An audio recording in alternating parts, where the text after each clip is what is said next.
Para pamirsa ingkang kinasih, kula MY Sri Wuryaningsih saking GKJ Kanaan, Klasis Jakarta bagian Barat. Kepareng badhe maosaken renungan Sabda Winedhar dinten Senen 17 November 2000 selangkung Minggu Limrah. Kaserat dening Bapak Pandhita Octavianus Heri Prasetyo Nugroho saking Yehezkiel 11 ayat 11 dumugi selangkung, Jabur 121, Efesus 1 ayat selangkung dumugi Efesus gangsal ayat kalih. Pamaosing kitab suci saking Efesus 1 ayat 28 ingkang badhe kaparingan jejer nguluri. Isining kitab Efesus 1 ayat 28 mekaten. Wong kang gawene nyolong aja nyolong maneh, nanging becik nyambut gawe kanthi tumemen lan nglakoni pagawean kang becik kalawan tangane dhewe supaya bisa nguluri wong kang kekurangan. Para pamirsa ingkang kinasih, salah satunggaling wujudipun gesang ingkang kaanyaraken inggih menika nyambut damel kanthi patrap ingkang sae. Tegesipun tiyang pitados kedah nindakaken pedamelanipun kanthi jujur lan tulusing manah, boten nyolong, boten korupsi. Kanthi mekaten tiyang pitados saged nyekapi kabetahaning brayatipun piyambak lan boten gumantung kalian pambiyantunipun tiyang sanes, ananging kalawan tangane dhewe utawi mandiri.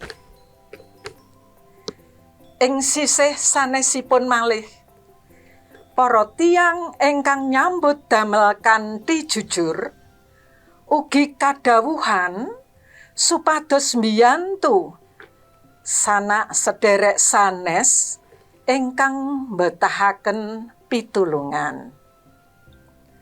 Tiyang pitados katimbalan supados ngestokaken tanggel jawab sosial inggih menika purun migatosaken sesami ingkang kesrakat.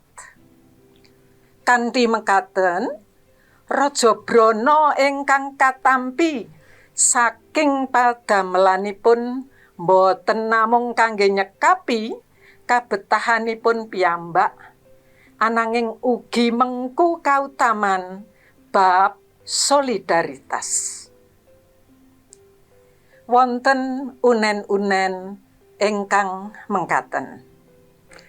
Ing salebeting Raja Brana kita wonten ingkang dados hakipun tiyang miskin.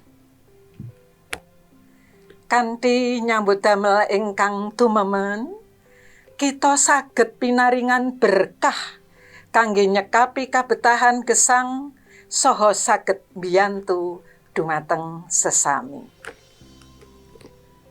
Sumangga kita sami ngraos-ngraosaken timbalanipun Gusti lumantar sabdanipun supados kita sami nguluri ingkang kekirangan.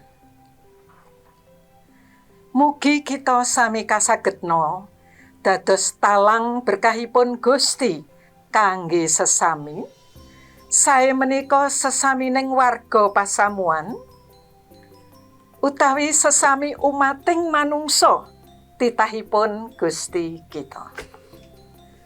ngayahi pedamelan menika kewajibaning manungsa.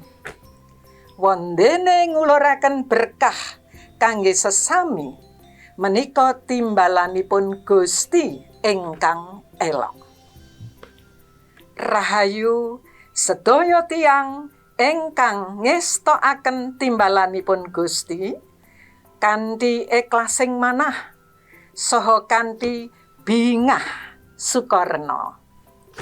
Sing sapa kerep andum berkat bakal nampeni kaluberan.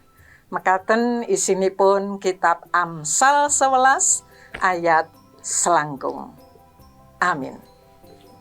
Mekaten pangandikanipun Gusti, sumangga kita ndedonga. Puji syukur konjuk Gusti ingkang tansah nyekapi saha ngluberaken berkah dumateng gesang kawula sami. Paduka sampun paring sabda supados kawula sami dados talang berkah saha nguluri sesami kawula ingkang mbetahaken. Kawula sagah lan mantep, mugi Gusti paring kekiyatan saengga kawula saged nindakaken dawuh paduka. Wonten ing asmanipun Gusti Yesus, pangucap syukur saha panyuwun menika kawula aturaken. Amin. Pasamuan ingkang kinasih. Cekap semanten renungan Sabda Winedhar Sinode GKJ dinten menika. Ngantos pinanggih ing program salajengipun sampun kesupen kawula nyuwun panjenengan kersa like lan subscribe. Semanten ugi sumangga panjenengan kintonaken renungan menika dhateng sanak sederek sanesipun. Gusti Yesus berkahi, matur nuwun.